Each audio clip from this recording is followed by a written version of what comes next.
Hi, everybody. Welcome to the e-NABLE Town Hall meeting for October 16th, 2015.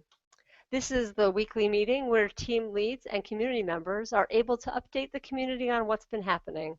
I'm Justine Diamond, your host for this week's meeting. Please remember that you can ask questions through the Q&A feature. You'll find the Q&A feature at the upper right hand of your screen. Just click on the little grid of 9 boxes. If you're watching on certain devices like an iPad and certain other phones, you may find you can't access the Q&A easily.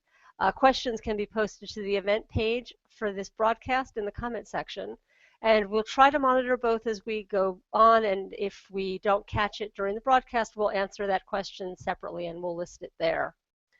If there's something you would like to share with the community at an upcoming town hall, or if there's someone who's been doing something great and you think they should come and speak here, please let me know and I'll try to get in touch with them and get that scheduled. You can email me at events.enable@gmail.com, or you can just leave a message on the event page and I'll take care of it. So you'll see today we have some new faces and some special guests. So it's really nice that we are going to hear from people who we don't hear from on a regular basis today. Very briefly, just going to talk a little bit about events, and I'm going to do that the same way I did it last week. I'm just going to share the event page so you can see the sort of things we have coming up on the calendar. So I will just bring that up. And here you can see events that are coming up in October and November. For any of these events, you just need to click on the event and you will get some additional information about it. One thing I'd like to point out in particular is at the beginning of November, November 6th and 7th, Barnes & Noble are running mini maker fairs in all of their stores. In Tucson, Vishak is going to be presenting e-NABLE. And if anybody else in the community has signed on to do one of the Barnes & Noble mini maker fairs, if you let me know about it, I will be more than happy to add it to the calendar. It would be great to see if we've got a whole bunch of those. That's basically it for events. And I think what we'll do is we were going to go to Rich for education. He's not here yet, so I'm going to pass this over to Melina. You ready, Melina? Yes, I'm ready. So we are working this week with a lot of amount of work going into Autodesk University that comes up in December, and Justine will tell more about that as it gets closer. And the biggest thing I would like to concentrate on with everyone right now are the test hands and how they're submitted. And I know there's some frustration sometimes because we don't think it's fast enough, and nothing we do is fast enough in reality because there's just not enough of us doing it. We have added someone named Sarah who will be helping with all things inventory, and hopefully next week she will be available to be on the town hall so we can introduce her. And the biggest thing I would like to ask everyone is if when you send in your test hands, please include your information in with the box. We've been receiving several of them that don't have any identifying information, no names, not even anything on the shipping label, so therefore we are not able to add to the spreadsheet that we've even received them, which could be part of your frustration in not knowing that we have them in our possession. So the easiest way to do this is the submission form that you fill out prior to sending it in. If you could just include a copy of that, just do a screenshot if you need to, print it out, fold it up, and send it in with your test hand. And another good suggestion, some of the schools do this, write a little note that can be kept with the hand. And when it's given to a recipient, they'll know that it came from you, so it's not completely anonymous, and you can put your email address on it so they can send you a nice note saying that you helped them, and that gives that personal touch that you would normally get from working one-on-one, and it puts the control in the family's hands, and you can still have that relationship with them if that's what they wish. So all of this would be greatly helpful, and we appreciate it. And though things are slow and frustrating sometimes, just know that everyone's working hard to make it better. It just does take time because people have families and work and they can't always do everything they want to do when they need to do it, but they're trying. So with that, Justine, I'll turn it back over to you.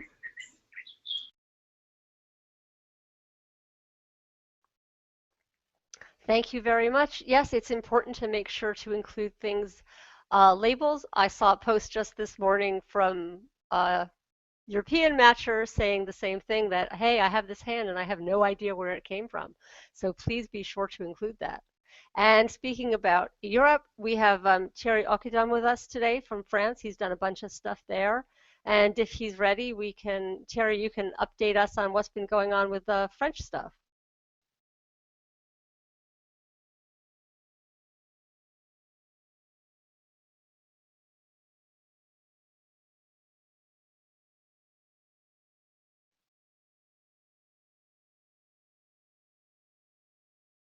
Thierry, we can't hear you. Yep, Thierry, we can't hear you. I'm going to try and sort that out and see if it's something on my end. And in the meanwhile, I'm going to pass this over to Rich because I know that he's got somewhere he needs to be very soon. Great, thanks, Justine. Actually, I'm headed off to a Skype conversation with the school in Rwanda, who we are working hard to get a 3D printer to, so that they might join us in this wonderful work. So my apologies that I have to leave in a couple of minutes to attend to that, but just an example of some of the global scaling of the work that we're doing, and hopefully we can start to get more schools in some countries that we are not currently dealing with. Just a couple of other things. We have some really interesting interest in our work from different organizations around the world, and I'll share more of that in the next week or a couple of weeks as we have clearance to kind of share that stuff. But we're starting to make some waves in the education world with our STEM projects based around moving e-NABLE into the classroom. So that's been really exciting. Not just in the K-12 space, but also in the college space. So I had a great conversation with about 79 engineering students at Texas A&M yesterday. They had printed off 20 test hands to send off, and they were really interested to know where their hands are going. And we talked about next steps, and Texas A&M is just one example of the colleges who are engaging with our work on so many different levels. Not just the service component in terms of producing hands to get them out to recipients, but also using e-NABLE as a chance to help teach their engineering students design and the engineering process and the iterative process. So those are just little highlights, and I hope next week I have a little bit more information to share with you. Thanks very much. Okay, thank you very much, Rich. Yes, I know there's some exciting things happening on the education front, and I look forward to hearing those updates. I also look forward to seeing what's happening on the college end of the E3. I find that's of a particular interest to me. Okay, Thierry, we're going to try again, and if you unmute, let's see if we can hear you now.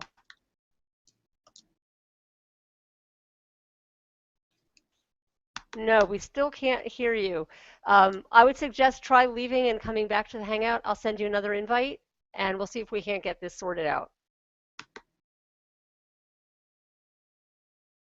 Okay, and until we can get that sorted out, I'm going to pass this over to Keith Johnson, who has some very exciting news for us. Keith, are you ready? Hello. Yeah, no, I was just muted. Can you hear me okay? Yes, sir. Great, great. So I wanted to, two things. One, I wanted to say thank you to the one person. I'm sorry, it'll take too much time to bring up his name, but one person did send in a photo for the Autodesk University. So if you missed that post, I'm doing a slideshow for Autodesk University, and we are looking for photos that we've taken of ourselves doing work for e-NABLE. Especially if you have any photos of yourself working in Fusion 360 or something, because it will be for the Autodesk. So, but I got Melina and Justine sent a whole bunch, and I have some, so we're good for that. But if you've got some, that'd be great. But what I really want to talk about is the other post I made right after that. I've been working for a while with a variety of celebrity personalities, people like that. I live near Disney, so I frequently go to these events, and once in a while we'll bring the kids to meet, let's say, like a voice actor for Star Wars or something, or we have our favorite concerts. Just saw Rick Springfield a couple nights ago at Epcot. So, but I've been, last March I was down on my second printer and was not sure when or if I was getting my next one.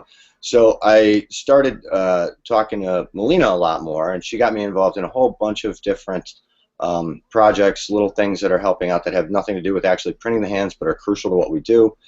And so while I was down on printing, I started familiarizing myself with Twitter. I've done Facebook for years, but really just with my family. So I started talking to a couple of these people on Twitter saying, hey, you know, I'm with this group e-NABLE, just little light pokes and while you're here in town, etc. kind of things. Didn't really get much, you know, of course in person at Disney it was always, oh yeah, I'd love to, get back to me. But out of the blue, for some reason, on my fairly new Twitter account, Open Biomedical and this guy, James Kahn, linked with me, connected with, followed me or something. So I looked them both up, and I figured one was related to e-NABLE. Maybe they saw me on Google+. But the James Kahn one threw me, and I thought, well, that's not the actor, is it? And oddly enough, he goes by that James Kahn, as in, oh, you're James Kahn. Yes, the writer-producer. Oh, that James Kahn. But he's a heck of a guy. He was a medical doctor by profession in Chicago, which is where I'm from. He then got somehow connected with E.T., where he was brought in to be lend some medical credence to the verbiage in the scene where they're resuscitating E.T. He brought a book that he had written, a novel that he wrote many years ago, and Steven Spielberg liked it, so he got him to do the novelization of Return of the Jedi. Actually, he did Poltergeist first, but he's done Poltergeist, Goonies, etc. He's most known for being the writer-producer of Melrose Place, but he also did a lot of stuff on ER, and sure I'm forgetting some, Last Year of General Hospital. Anyway, so he's a medical doctor. Oh, and he also does music. He has 4 albums. He's mostly kind of almost a bluesy James Taylor kind of a thing. Well, so recently I hit a couple people up again, and with him in September I said, hey, you know, we had to postpone our conference. You know, we could really use any kind of help and any kind of support or shout out or whatever. And he said, well, let me get back to you in a couple of weeks. So he got back to me and he said, you know, I've got this movie I'm about to launch on Indiegogo. We're doing the movie next year, and how about I give you guys 1% of all the funds we raise in the Indiegogo, and of course we'll talk you up on our website and everything like that. And you know, out of all the people that said, yeah, sure, I'll help, he was the first one that right away, boom, I've got an idea, this is how we'll do it, how can we do it? So between Melina and Grace, and I'm sure I'm forgetting somebody, we kind of put this together and got an actual kind of formal agreement going on. So his thing kicked off yesterday, so I would encourage everyone that's listening to at least check it out. It's interesting, and there's some swag you can get, some signed copies of Return of the Jedi or his albums or whatnot. There's actually, even for anybody that's got an extra 1,000 laying around, 2 walk-on rolls and 1 speaking roll for I think 1,500. But it looks like an interesting, quirky, cute movie, little funny, little drama. And if we have time at the end, I'll screen share the 3-minute promo. But really, I just wanted to put a shout out to this, and to look into it and check it out, and to thank them, because this could really get the ball rolling, which was my secret evil plan, is that once you get something willing to go along, and this has worked for me before in PTO events and fraternity events, once you get that one person that says, yeah, I'll step up, sure, why don't I do this, then others can follow suit, and this could be a big thing for us. So I was thinking just this morning, well, you know, maybe this could be the start of something like a e-NABLE Community Foundation 1% handoff, and we could target other crowdsourcing things. We've often talked about how can we get into crowdsourcing, involved in crowdsourcing. You know, this is a person that's established long ago and has done things like this before. And who knows? 1% when you're raising tens of thousands or some hundreds of thousands. Some of these projects. 1% is significant to us, but wouldn't necessarily hurt a random crowdsource. And their goal is 85,000. It's a small budget film, but their stretch goal is 485,000. So at the very least, this is $1,000 to $5,000 donation. But more than that, I hope it starts a trend of support and kind of a Kickstarter kickback thing, or forget. We'll come up with a marketing term later. But that's the gist of it. I just really wanted anybody that noticed that and passed by it and thought they might not be interested in the movie. Maybe you're not, but let's take a look at the guy. You might like his music. You might like his humor. He posts on Twitter, and both Twitter, Facebook, and his online site are all that James Caan, K-A-H-N. And so that was about it. Unless there's questions at the end, and again, if there's time at the end, I'll play the screen share, the 3-minute promo. It's not just a quick promo for the movie, but it also is him talking. And I almost forgot. I also want to thank Christine Fry. I keep only thanking James, but James Caan and Christine Fry are producing this film, and obviously without both of their support and agreement, this deal wouldn't go. And they've both commented quite a bit about how they really believe in our cause and really want to give back, and that this is a great thing. And James, being involved with Star Wars, has a couple times mentioned to me that he loves the idea that that Return of the Jedi happened because here you have Luke Skywalker lost his hand and saved the galaxy. And if you're a fan of the early series, Anakin lost his hand, became Darth Vader, and almost crushed the galaxy. So the two key, the key antagonist and protagonist in this are both hand recipients in a way. So how could you not want to try to find a way to make that work for us? So anyway, I've rambled long enough, so that's my 2 cents. Thanks.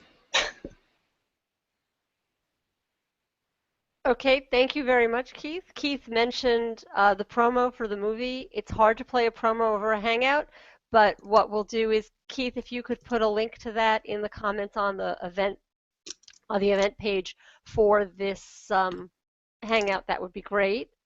Before we move on, we're still trying to sort out sound issues, so just give us a minute on that. But we do have a question. And that's from Richard Mandermay, who asked if has there been any questions regarding the weight of the hands? The larger proportion hands seem to be quite heavy, and some of the smaller hands are still very heavy. Just a thought. I know we've weighed our hands as we've done them, but I don't have a list in front of me of each size and what it weighed. Does anybody have any input on that or anything they want to add about the weight of the hands? No, I have not heard that concern expressed before. Obviously, you can adjust the weight by playing around with the infill, but that makes them weaker. On the other hand, if you put them in hot water, they'll get stronger again. So I don't know. When I've heard comparisons with traditional devices, generally the devices we make come out a lot lighter weight than a lot of what's out there. So now they may be bulky. That we've been accused of making bulky bulky devices, and making them low profile is definitely an ongoing goal for us. But I'm not sure about heavy. Maybe it depends on what you're printing with. If you're doing nylon high density, then you may come up with something heavier.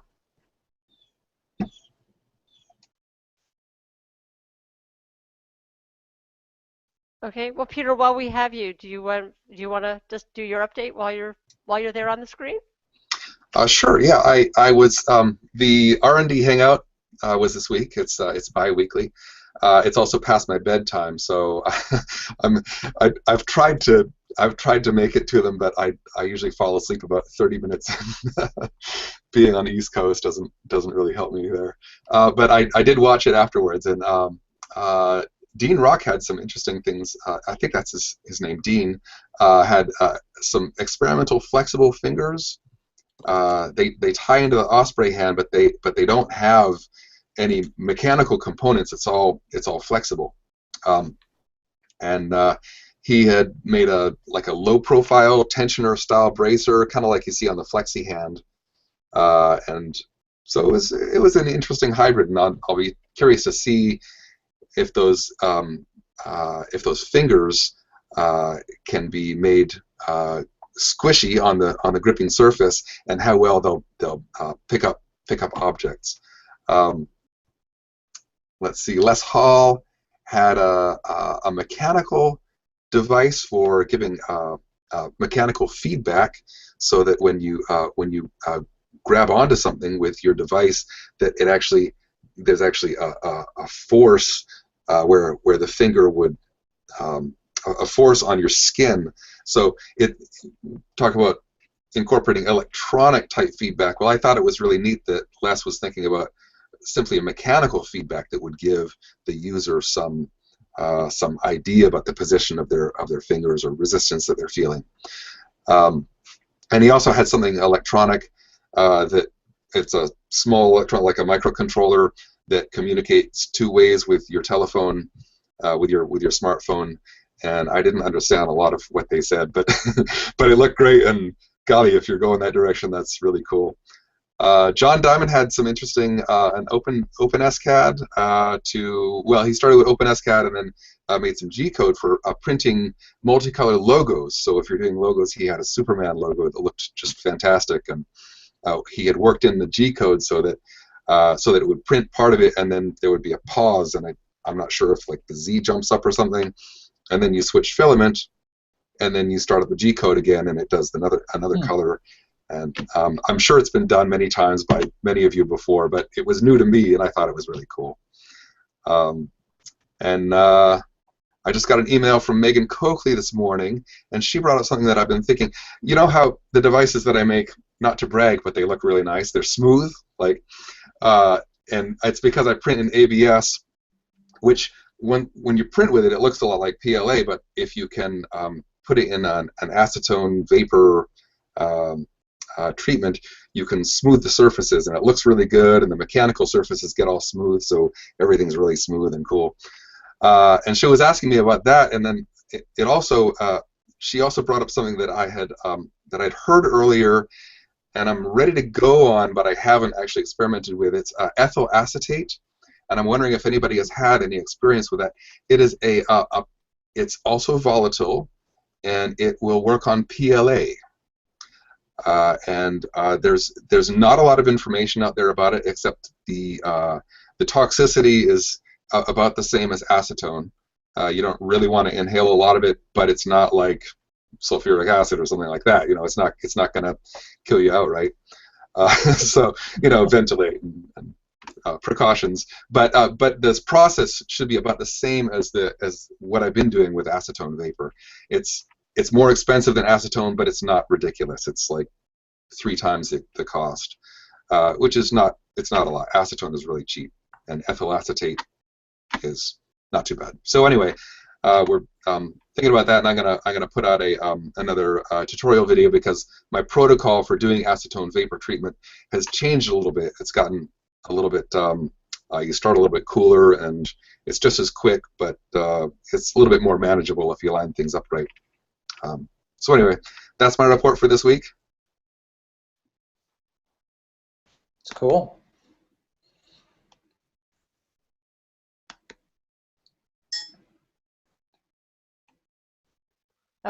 Okay, thank you very much.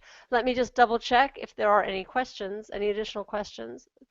There are not, so we're going to try Terry again and see if we can hear him.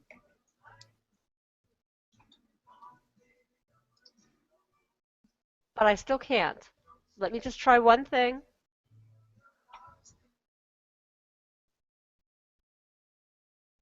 But it hasn't made a difference. Okay, we're going to have to sort that out, and I apologize. And if we can't figure it out for this one, we will try and get him to come back. In the meanwhile, while we still try to sort that out, Skip, are you ready? Yay. Here comes Skip. Hold on one second. You're muted, Skip. Skip, you're muted.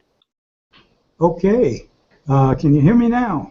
Yes, sir. Let me get things arranged here.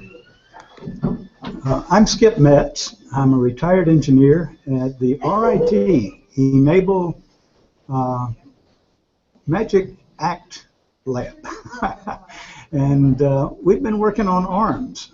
You may be familiar with the RIT ARM from over a year ago. We've got a test pilot named Lucy who received an RIT ARM a year ago.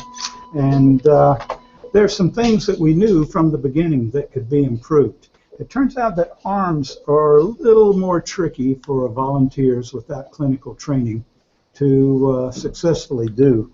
And the reason for that is the residual limb for somebody like Lucy. This is a plaster casting of Lucy's arm. So here's her elbow, and here's the end of her arm, the distal end of her arm. So her forearm's only 2 inches long, and that's not a lot to take a grip on a big, long, heavy arm to manipulate and so forth. And you can imagine if what happens if you have a child whose shoes don't fit. You know, you could end up hurting the child by giving them shoes that are ill-fitted. And the same thing can happen with these arms. They have to be rather precisely fitted to the individual. And that's a part of why prosthetists and orthotists end up spending a lot of time in training and in school. So we engineers can do pretty good at the physical construction of these things, but when you get into arms, away from the wrist-actuated hands, the fitting, the clinical part becomes more important. And so we've been working with a prosthetist named Jeff Aronstone, who developed a new technique in the spring for printing what he calls a cone and then thermoforming it with a heat gun to fit very precisely around a patient like Lucy. So that's the kind of process that he uses. He normally uses things like carbon fiber, and it's a long, drawn-out process. He's thinking that maybe he could get to something that ordinary volunteers may be able to handle. It turns out that turning this into this is not something that us ordinary mortals can do. It seems like Jeff Aronstone was the only one in our lab that could make that work. So we've been looking for other things, but we've been working on modular arms, and modular means that the arm is divided up into several parts that are compatible with the harness shoulder-actuated prosthetic arms that prosthetists usually provide to people who are transradial, below the elbow amputees. And so this arm that Jeff made for Lucy is modular. It has a harness, and it could use the terminal device that he normally uses. It's a split hook. The hooks are held together with a rubber band. And shrugging your shoulders pulls the hooks apart, and so you can grab things. And you're relaxed while you're carrying something around because the rubber bands are holding it. So we've been looking for a way to make normally closed grips for our hands, wrist-actuated hands, as well as for the hands-on arms. And it turns out to be a lot tougher than we think it should be. When you've got rubber bands pulling the fingers into a flexed position, there's at least 10, depending on the construction of the fingers, there may be 15 joints that have to be flexed and extended, and there's a lot of friction there. So one recent innovation for the arms is to have only one moving joint in the base of the thumb. And that turns out to allow us to be able to have a normally closed voluntary opening grip. So this is Lucy's latest arm. and it has what we call the gripper thumb that is operated by a cable like the split hook, and it only has one joint, so a rubber band can do a good job of holding it in the grip position. And it can do, let's see, things like holding a fork. So people that don't have a hand on both arms can benefit for a lot of two-handed tasks just from having this one kind of grip. It's called the three-jawed chuck. So it looks a lot like the three-jawed chuck on a drill, as you can see. And it'll hold a lot of things, a pen or a fork. If I can figure out how to do it while I'm holding it up in the air. We've got a little magnet on here to help hold the handle of the fork. But this could allow you to hold the fork on your piece of food, like meat, and use the other hand to cut it with the knife. So this, we think, is going to be a real innovation. This will be a useful terminal device. And you'll notice that it has a screw on it to attach it to the arm. It turns out that this standard screw, it's a 1/2 inch with a fine thread, which you can't find at Lowe's and Home Depot, but you can find it at Ace Hardware, is the standard that prosthetists use. So we can substitute, change out the terminal device on our new arms, this training arm that we're developing, for, we can swap them back and forth with the prosthetics that are provided by prosthetists like Jeff Aaronstone. And so we're developing this. It's taken us a lot of R&D because there's a lot of parts here. We decided to try to take advantage of something we learned about a year ago with making wrist-powered hands. We found that the gauntlets were breaking a lot. Probably most of you are familiar with this failure mode. There's a grain when you print an archway like this, flat on the bed below it. The grain runs back and forth, and that's a weak place, just like the grain in wood. It'll break right there over and over again. So some clever person worked out a way to print flat, dip it in hot water if it's PLA, and then bend it into the shape of the gauntlet. And that's working out very well for us. So we're doing that now, and we're not having these failures whenever we do that. We had the bright idea that we could make the arm parts. We started with Lucy's arm, making this thing that Jeff's colleague Art Hobb printed flat a thing he calls a fairing to go on Lucy's arm. So it's ornamental. We can put her name and some butterflies and stuff on it. Print flat, thermoform, and hey, we started something like we did with the gauntlets. We carried that one step further. We decided we could make the whole arm, trying to get rid of weight. Somebody mentioned weight a little earlier in the program. When you've got a big, long arm extended out there, a heavy hand and a heavy arm is really a burden. So making it as light as possible was a good thing to do. And this looks light to us, and it's amazingly strong. As John mentioned, once you heat it up and thermoform it, it is very strong. It's like plywood. So if this is 1/16 of an inch thick, 1.6 millimeters, and you're printing at 1/10 of a millimeter layers, that's 16 layers thick of plywood, where the grain is crisscross, one layer this way, the next layer this way, the next layer this way, and it is super strong.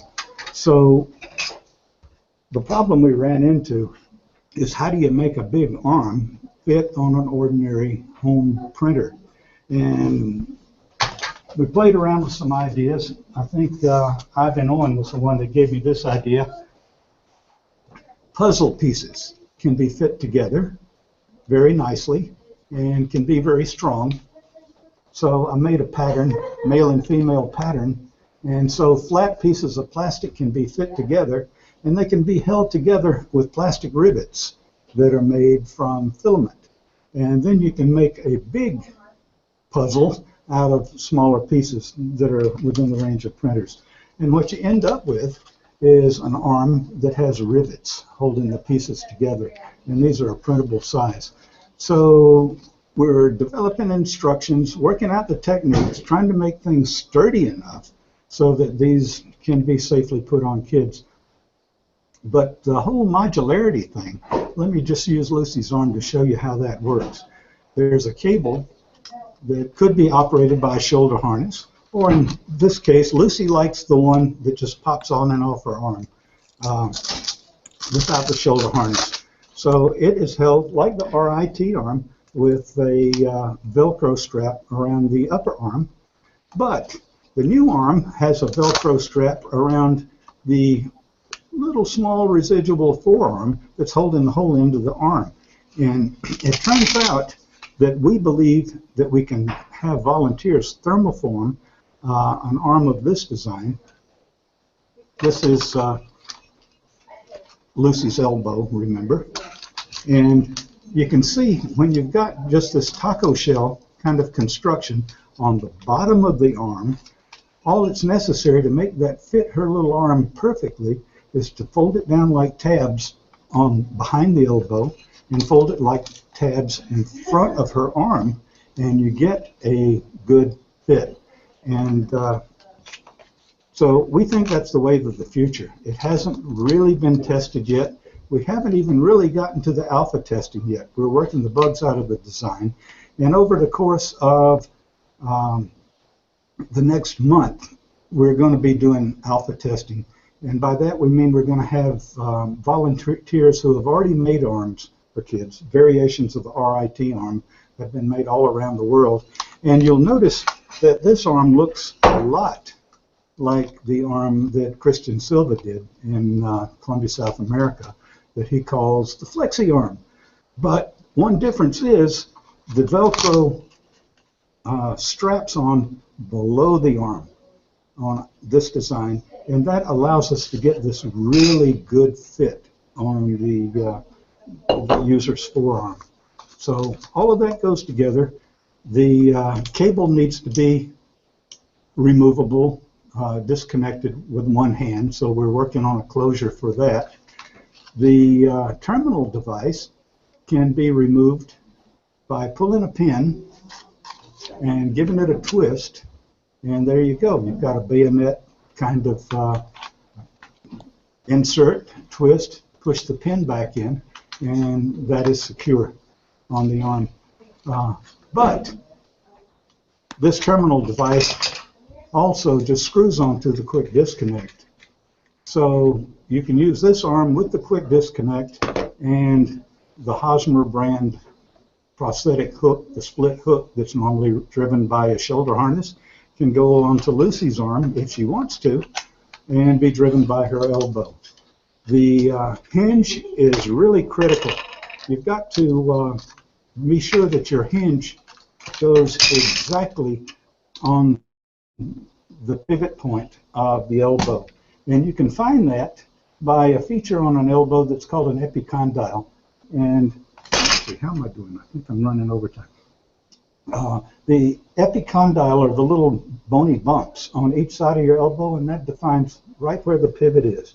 So when you're making an arm, you've got to get the pivot of the arm, the hinge of the arm, exactly on that epicondyle. And when you've got this this design that we're developing for the training arm, we believe that that's going to be quite possible. We can see where the pivot of the elbow is, and we can make sure that that comes out in the right place on the arm. We can fold it down by putting it in hot water and then thermoforming it just by hand. So we're still working on the hinge design to make that real strong. The cuff around the upper arm is also printed flat and thermoformed. And we believe we're going to be able to get by with 3 sizes of all these parts. Small for an 8-year-old like Lucy, medium for an adult female or teenager, and large for an adult male. And if we can get by with terminal devices, arms, cuffs, sockets, hinges, and cuffs in only 3 sizes, that's going to be a bonus. We don't have to worry about so many different sizes coming out of a Hand-O-Matic. But we've got a lot of parts that have to be matched up. So we're working out the process for that. And that's why it's taken us so long. This arm was made for a 40-year-old occupational therapist named Nate Ramsey. And Nate Ramsey is one of our other favorite test pilots around here. And this is a scanned print of his forearm. So it's shaped a lot like Lucy's, but he's a big man. And we've done the same thing. You can see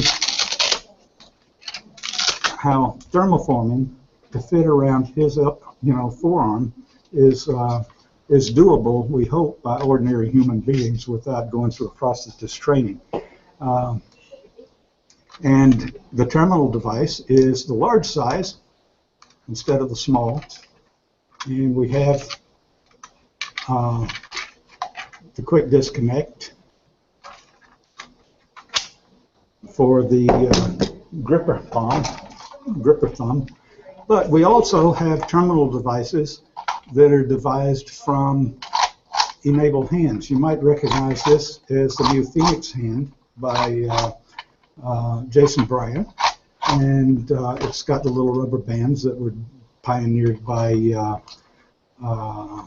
Adam Arabian and his students a year ago to return the fingers to the extended position.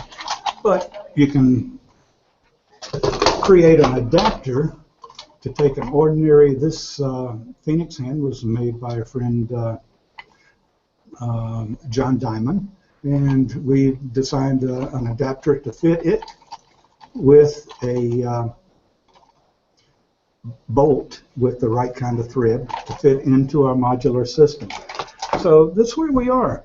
By the end of the year, we hope to be through the alpha testing. So the first quarter next year, we'll do some beta testing, and we'll have clinical people on the teams of people that are doing the beta testing for us, we hope also. We need to get feedback on where the problems are, what breaks, what seems dangerous, and all of that. So it's not ready for prime time yet, but we're making great progress. And we'll have more details of how they go together in future Hangouts. So thank you. Wow. Wow. Thank you very much. Hang on 1 second. Okay, I think that should take care of the echo. That's fascinating. And I think that gave insight into a lot of things that are happening with ARMS that a lot of people probably don't have on a regular basis. So I found that was really fascinating. Skip, there's one question actually from John Diamond. He says, if the radial portion of the arm is longer than in Lucy's case, how would that influence the design? You need to unmute. Great question. And so these modular components, am I on? Yeah, we hear you. Okay. These modular components, we have an arm portion and a socket portion, and we've got 3 sizes for arms, small, or short, medium, and long. We've got 3 sizes for sockets, small, medium, and large. Nate's being the large, Lucy's being small. But the arms can be longer or shorter. Suppose we put an arm this length on a socket this length, but the diameter was smaller to fit the recipient with the long but thin forearm. The same thing could happen. You'd have a long socket, and you'd still fold down tabs at the distal end of the forearm, the residual arm, and you'd fold down tabs behind the proximal end of the elbow. And so we hopefully will end up with something that's kind of like a Hand-O-Matic. We have a thing that Daniel Dugan and his team are working with Jeff Aaronstone on a conomatic that's going to help proportion the sizes of these things from measurements of the recipient. And hopefully there will be not so many different designs, but they will be able to fit all lengths, all sizes, and with a small number of standard shoe sizes. Is that okay, John? Oh, it's great. Okay. One. He'll ask a question. Oh, I'm sorry. Well, Hang but on, I'm John. going I'll to come answer. back to you. We have one other question, so hang on one second. The other question is from Aaron Westbrook, who says, I have worked with a recipient with a thumbless Raptor Reloaded in which her thumb functionality isn't enough to move and meet the 4 fingers, so she can't pick things up. Any suggestions? This is my first recipient. Has anyone else experienced this issue? Let me see if I understand. So the recipient has a thumb and is using the thumbless Raptor Reloaded, and the Raptor fingers are operated by the wrist, but the recipient's thumb is not mating with the mechanical fingers. And yeah, we're going to have to work that out on an individual basis. We don't have standards. It's special cases like the arm that's trickier, and it takes some clinical work. It'd be great if this recipient could actually work with the prosthetist to help sort that out. Peter, do you have any notion for where to start on that? The thumbless designs are definitely something that we need to improve. Because the mechanical hands that we make generally they have the fingers all going straight forward and they're all in one direction, and then there's this hinge that is a mechanical hinge, and so that's got to have a certain space for it. And so by the time you put that space there and the fingers, you've usually got fingers that are way out here and that are closing like this, and the thumb is still way down here. I mean, I'm exaggerating, but that's kind of what you end up. So, you know, it's enough of a challenge just to make the thumb fit nicely out of a device, and we're working on it. I'm working on it. Where you would take the image of a thumbless client and build the device around it. And I think that as we move forward, we'll be sharing designs that are tailored to specific clients. Like I've got a John Wong hand, but it also needs work because, you know, again, it puts the fingers, so it puts the fingers out of the reach of his thumb, and so I think having the knuckle block curving is going to help, because then the fingers can sort of come down this way to some degree. You remember the curved knuckle block thing I did with the sort of with the Osprey. I'm working on another curved knuckle block, but the thumbless designs need a lot of work. I mean, that's the short answer. And you know, as we move forward, hopefully we'll have more options that will fit more people who have a thumb. It turns out, Peter, you mentioned from the R&D hangout, I believe his name's Dean Rock, had the flexible fingers. He used an exotic material that we don't have in our lab, so I decided to give it a try with PLA just to see if they would flex after you heated them and so forth. Haven't gotten there yet, but the idea of printing the hand flat, we know we can do that. We can do all of these things, print flat and then thermoform. So I can envision the possibility of printing a hand with fingers, maybe of Dean Rock's design or something else that could be attached to the hand that's printed flat and thermoform. That you could even make a hand that has fingers in the fixed position, so that the recipient with a natural thumb would have those fingers bent permanently into position so that they would have this three-jawed chuck grip available to them. And that might be a lot more useful to them than having all the fingers moving, you know, for things like holding a fork for cutting your food, grabbing a zipper or grabbing the bottom of your coat so you can zip it with your natural hand and so forth. So there's a lot of possibilities. Probably ought to bring it to the R&D hangout that is up too late for Peter and me on the East Coast. But there's also the forums where we can talk about these things. So yes, Peter, let's follow this up. Maybe we can get some students involved. Yeah.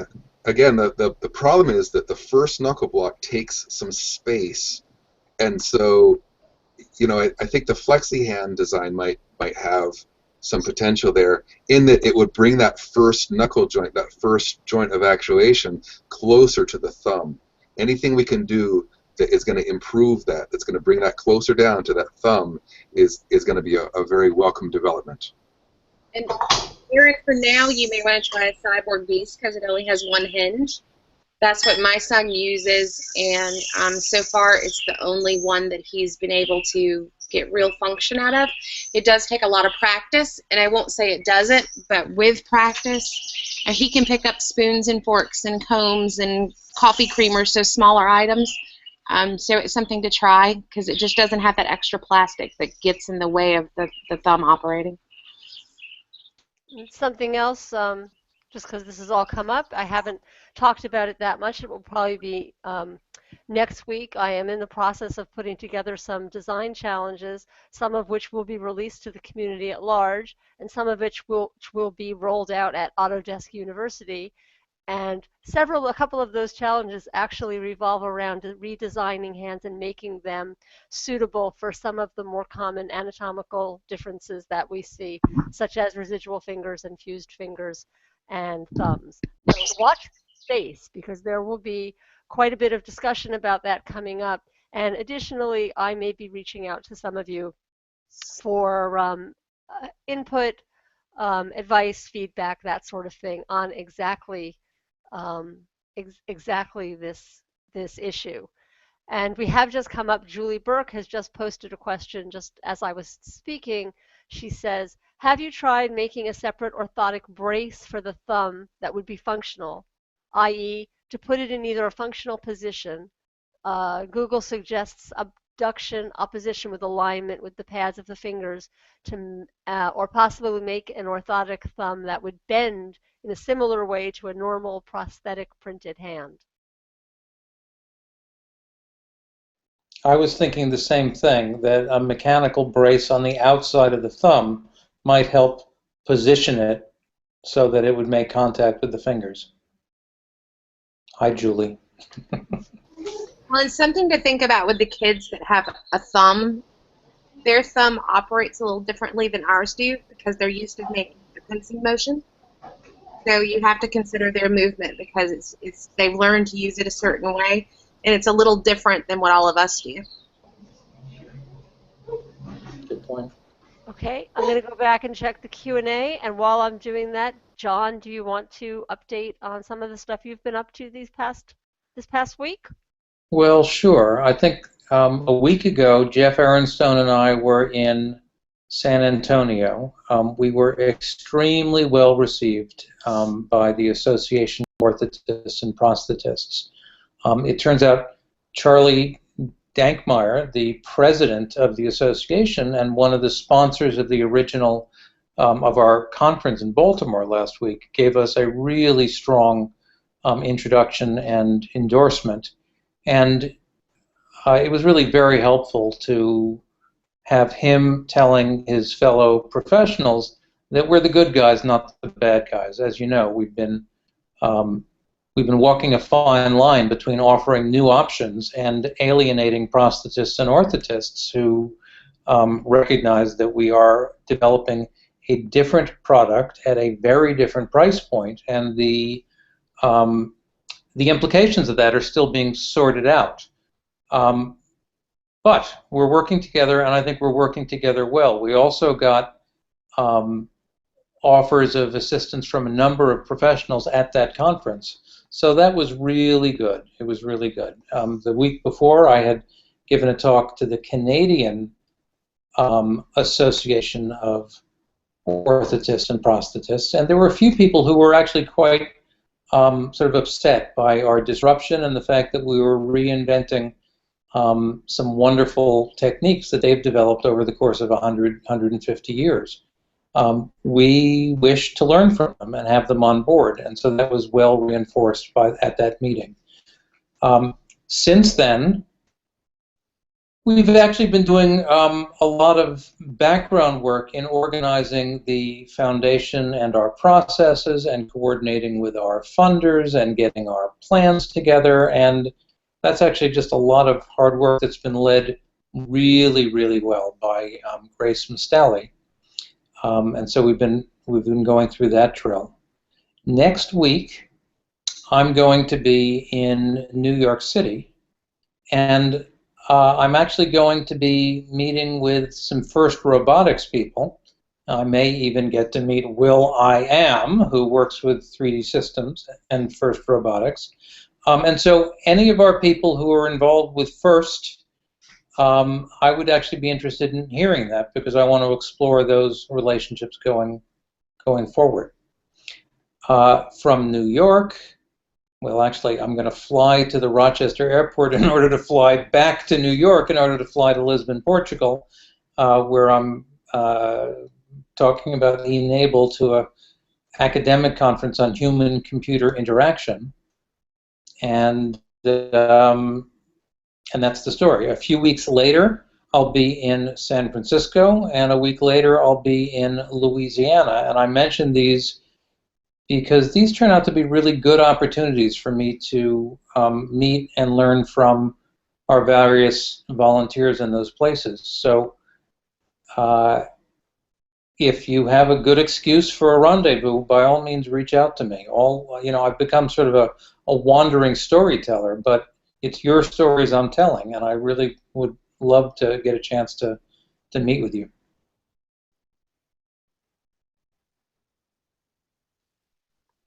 Okay, thank you very much, John. We have one final question in the Q&A, and that's from Makerspace Forsyth. Has anyone used Warbla in conjunction with the printed parts for fitting? What's the product? Warbla, W-O-R-B-L-A. I don't know what that is.